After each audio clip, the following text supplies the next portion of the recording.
President of the United States of America. भारतीयों को दासों की तरह बेड़ियों में जकड़कर अमानवीय परिस्थितियों में भारत भेजा गया। मोदी जी, ट्रंप जी बहुत अच्छे मित्र हैं। मोदी जी ने ऐसे क्यों होने दिया? हाथ में हथकड़ी और पैर में जंजीरें, कुछ ऐसे हालातों में डोनाल्ड ट्रंप ने 104 भारतीयों को अमेरिका से बाहर निकाला है। भारत को शर्मसार करने के लिए अगर ये काफ़ी नहीं था तो एक और वीडियो जारी करके भी ये मामला बताया गया है, जिसमें भारतीयों को किसी कैदी की तरह प्लेन में चढ़ाते हुए दिखाया जा रहा है, जिनमें महिलाएं और बच्चे भी शामिल हैं।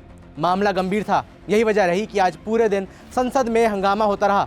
विपक्षी सांसदों ने सरकार पर शर्म करो के नारे लगाए। कुछ सांसद हाथ में हथकड़ी पहनकर भी संसद के बाहर प्रदर्शन करते नजर आए। अब गौर करने वाली बात यह है कि अगले ही हफ्ते पीएम मोदी अमेरिका के दौरे पर जाने वाले हैं। 13 फरवरी को पीएम मोदी भारत के दोस्त माने जाने वाले यूएस प्रेसिडेंट डोनाल्ड ट्रंप से मुलाकात करेंगे। हालांकि इस मुलाकात से पहले ही इस घटना ने एक छोटा सा ग्रहण जरूर लगा दिया है। इस मामले को लेकर अब विदेश मंत्रालय ने क्या कहा है और आगे क्या हो सकता है, इस वीडियो में हम इसी की चर्चा करेंगे। नमस्कार, मेरा नाम है वैभव, आप देख रहे हैं जी स्विच।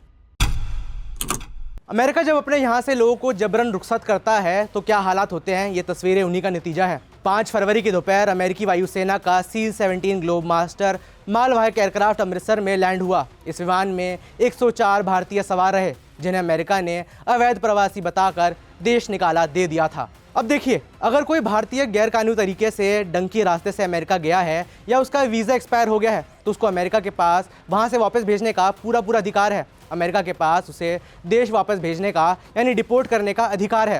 हालांकि जिस जिल्लत के साथ भारतीयों को वापस भेजा गया है उसी पर फिलहाल पूरी राजनीति गरमाई हुई है। दावा है कि सभी भारतीयों को 40 घंटे की लंबी फ्लाइट के दौरान सीट से उठने की इजाज़त नहीं दी गई थी। वो 40 घंटे तक हथकड़ी और जंजीरों में बंधे हुए थे।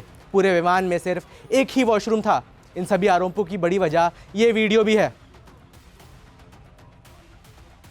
हाथ में हथकड़ी और पैर में जंजीरें, भारत के इस वीडियो को यूएस बॉर्डर पेट्रोल पुलिस ने शेयर किया है। वीडियो के कैप्शन में डिपोर्ट हो रहे भारतीयों के लिए इलीगल एलियंस शब्द का इस्तेमाल किया गया है। ये वो शब्द है जो अमेरिका के मौजूदा राष्ट्रपति डोनाल्ड ट्रंप भी अवैध प्रवासियों के लिए इस्तेमाल करते हैं। बॉर्डर पुलिस ने भारतीयों को बाहर निकालने वाली इस लंबी फ्लाइट को यूएस के इतिहास की सबसे लंबी दूरी की डिपोर्टेशन फ्लाइट बताया है।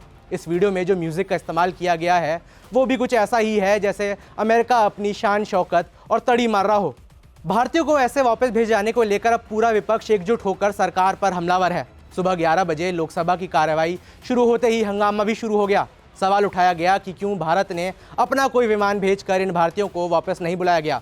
मामला बढ़ा तो लोकसभा को स्थगित करना पड़ा। वही सांसदों ने फिर बाहर आकर नारेबाजी की। प्रदर्शन के दौरान अखिलेश यादव, राहुल गांधी और प्रियंका गांधी वाड्रा भी बाहर संसद के मौजूद रहे। सपा प्रमुख और सांसद अखिलेश यादव ने सरकार पर तंज कसते हुए विश्व गुरु की बात उठाई। अखिलेश यादव ने कहा कि भारत को विश्व गुरु बनाने का सपना दिखाया जा रहा था, लेकिन वो आज लोग सब मौन बैठे हैं। सोचिए आप, क्या सपना दिखाया जा रहा है कि भारत विश्व गुरु बनने जा रहा है, और जो विश्व गुरु बना रहे थे वो आज सब मौन हैं। हमारा विदेश मंत्रालय क्या कर रहा था और क्या कर रहा है आज।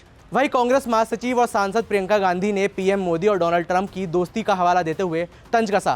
प्रियंका गांधी ने कहा कि बहुत बातें की गई थी कि पीएम मोदी और राष्ट्रपति डोनाल्ड ट्रंप बहुत अच्छे दोस्त हैं, तो पीएम मोदी ने ऐसा कैसे होने दिया। मोदी जी, ट्रंप जी बहुत अच्छे मित्र हैं और मोदी जी ने ऐसे क्यों होने दिया? क्या हम अपना जहाज नहीं भेज सकते थे उनको लेने के लिए? इस तरह से क्या इंसानों के साथ बर्ताव किया जाता है कि उनको हथकड़ियाँ पहना के, बेड़ियाँ पहना के भेजा यहाँ पे?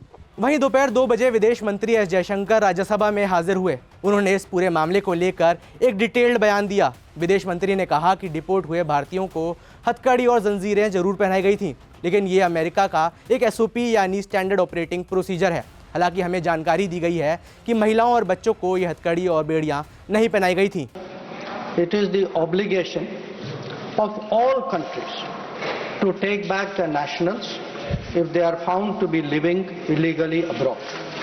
This is not a policy applicable to any specific country, nor indeed one only practiced by India. It is a general accepted principle in international relations. विदेश मंत्री ने आगे कहा कि अगर कोई नागरिक विदेश में अवैध रूप से रह रहा हो तो उसे स्वदेश बुलाने की सभी देशों की एक दायित्व बनता है। वहीं अमेरिका को गैरकानूनी तरीके से वहां रहने वालों को वापस भेजने का पूरा अधिकार है। विदेश मंत्री ने बताया कि अमेरिका से भारतीयों का डिपोर्टेशन पहली बार नहीं हुआ है। ये प्रक्रिया साल 2009 से ही हो रही है। पिछले 16 सालों में अमेरिका से 15,652 भारतीयों को वापस भेजा गया है। विदेश मंत्री जयशंकर ने बताया कि ये जो 104 लोग अमेरिका से वापस भेजे गए हैं, उनसे अब सरकारी अधिकारी बातचीत करेंगे। पता लगाया जाएगा कि कैसे ये लोग अमेरिका गए थे, उनका एजेंट कौन था और भारत सावधानी बरतने के लिए आगे फिर क्या कर सकता है। अब देखिए, अगर सच में कुछ भारतीय अवैध तरीके से विदेश गए थे तो उनकी वापसी कोई बड़ा मुद्दा नहीं है। हालांकि जो बड़ी बात है वो ये कि डोनाल्ड ट्रंप सिर्फ इन 104 लोगों को वापस भेजने के बाद रुकने वाले नहीं हैं। रिपोर्ट्स की माने तो अमेरिका ने 18,000 ऐसे भारतीयों की पहचान की है जो उनके मुताबिक गैरकानूनी तरीके से अमेरिका में रह रहे हैं। उन सभी को भी वापस भारत भेजने की एक प्लानिंग चल रही है। अगर ये सच है तो आने वाले दिनों में इन 18,000 भारतीयों को भी ऐसे ही हथकड़ी और जंजीरों में डिपोर्ट किया जा सकता है। इस पूरी घटना को लेकर आपकी क्या राय है, यह हमें नीचे कमेंट से बताएं। मेरा नाम है वैभव, देखते रहिए जी स्विच।